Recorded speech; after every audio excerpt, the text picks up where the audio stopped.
역사 드라마를 시청하면 반드시 듣게 되는 필수 대사가 두 개 있습니다. 통촉하여 주시옵소서 망극하옵니다. 정말 안 나오면 안 되는 대사입니다. 그 정확한 의미를 알고 시청한다면 나쁠 이유가 없습니다.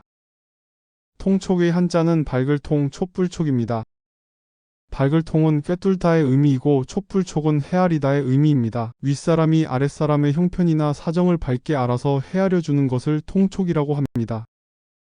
망극의 한자는 그물망, 극진할 극자입니다. 그물망에는 근심하다, 죽다의 의미가 포함되어 있습니다. 망극하다는 두 가지의 상이한 뜻이 있습니다. 성은이 망극하옵니다라고 할 때의 망극은 임금님의 은혜가 하늘과 같아서 감사하다는 뜻입니다. 그냥 망극하옵니다라고만 하면은 임금이 상을 당했을 때 하는 말입니다. 상감마마께서 상을 당하셔서 무엇라고 위로의 말씀을 드려야 할지 모르겠습니다의 의미입니다. 팔불출은 사전적 정의와 실사용 예가 완전히 다른 의미로 쓰이는 어휘입니다. 팔불출을 국어사전에서 찾아보면 어리석은 사람이라고 간단하게 정의되어 있습니다. 그러나 현실에서는 이 뜻으로는 전혀 사용되지 않습니다. 시중에서는 자기 자랑, 배우자 자랑, 자식 자랑 이 세 가지를 하는 사람 보고 팔불출이라고 합니다. 국어사전에 등재해도 좋을 정도로 확정적인 뜻입니다. 8이라는 숫자에 주목하여 자랑하면 안 되는 8가지를 적시하여 이를 자랑하는 것이 팔불출이라고도 하는데 문헌적 근거는 전혀 없습니다. 누군가 시간 많은 사람이 지어낸 이야기일 것으로 생각됩니다.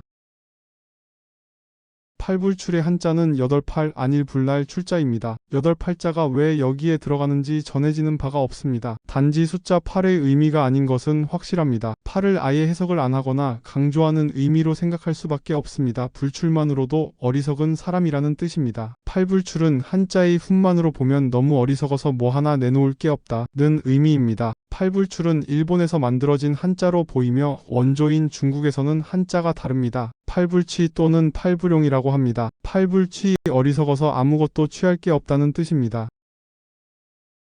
또는 어리석어서 아무짝에도 쓸데없다는 의미로 팔불용이라고 합니다. 경계선, 지능, 장애 이런 말 들어보셨나요? IQ가 보통 사람보다 낮은 사람을 유식하게 일컫는 말입니다. 서구권에서 그 개념을 정리하여 전문 용어로 만들자 일본에서 잽싸게 번역한 단어입니다. 대략 IQ 70 이상 90 미만을 지칭합니다.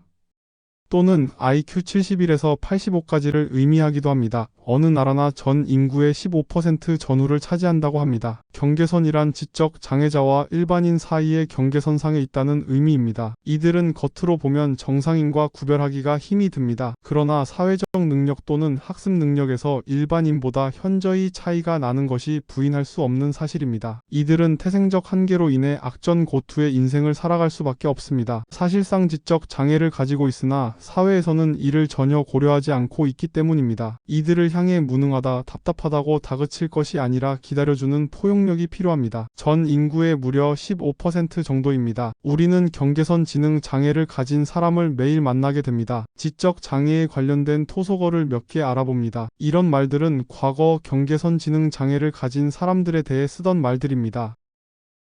칠삭둥이는 제달을 못 채우고 7개월 만에 태어난 바보를 이룹니다.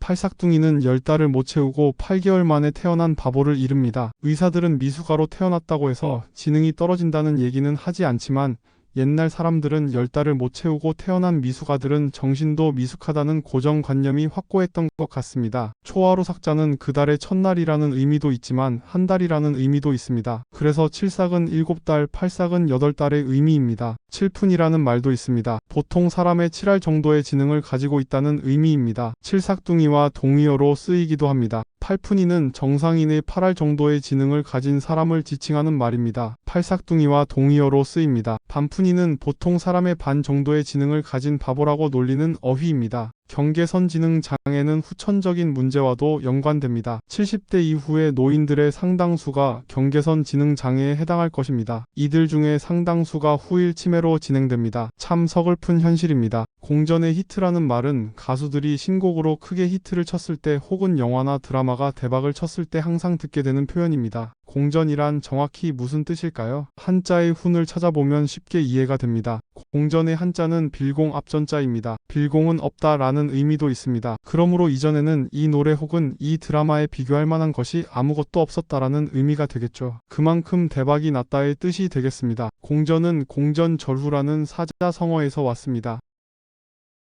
공전저루의 한자는 빌공 앞전 끈을 절 뒤 후자입니다. 이전에도 없었고 이후에도 없을 것이라는 의미입니다. 공전저루는 중국 설화에서 유래합니다. 설화이므로 정확한 역사적 사실은 아닙니다. 다만 100% 허구가 아니라 어느 정도는 사실에 근거한 설화로 추측됩니다. 옛날에 목란이라는 소녀가 살았는데 그녀는 여자답지 않게 무술을 좋아하여 항상 무술을 연마했다고 합니다. 그러던 중 병든 아버지 앞으로 징집 영장이 날아들었습니다. 목란은 아픈 아버지를 대신하여 남장을 하고 전쟁터에 나갔습니다. 12년 동안 지옥과 같은 전쟁터를 누빈 후 큰 공을 세우고 돌아왔는데 그동안 아무도 그녀가 여자인 줄을 몰랐다고 합니다. 사람들이 크게 감복하여 목란의 공적은 이전에도 없었고 이후에도 없을 것이라고 칭송했다고 합니다. 공전저루라는 사자성어가 생겨난 계기입니다. 공전저루는 그 무엇과도 비교할 수 없는 최고 수준의 성공을 의미합니다. 마음도 몸도 편할 때 흔히 심간이 편하다고들 합니다. 널리 쓰이는 어휘지만 심간은 표준어가 아닙니다. 심간은 심간의 전라남도 지역 방언입니다.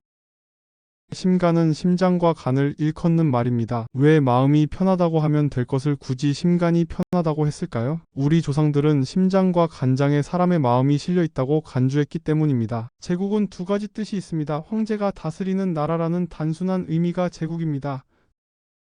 제국의 한자는 황제라는 의미의 제자와 나라 국자입니다. 그리고 다른 나라와 민족을 지배 통제하는 나라도 제국이라고 합니다. 그런 의미에서 반미주의자들은 미국을 향해 미제국주의라고 목청을 높입니다. 그러나 아무리 나쁘게 평하더라도 미국은 제국주의와는 거리가 가장 먼 국가입니다.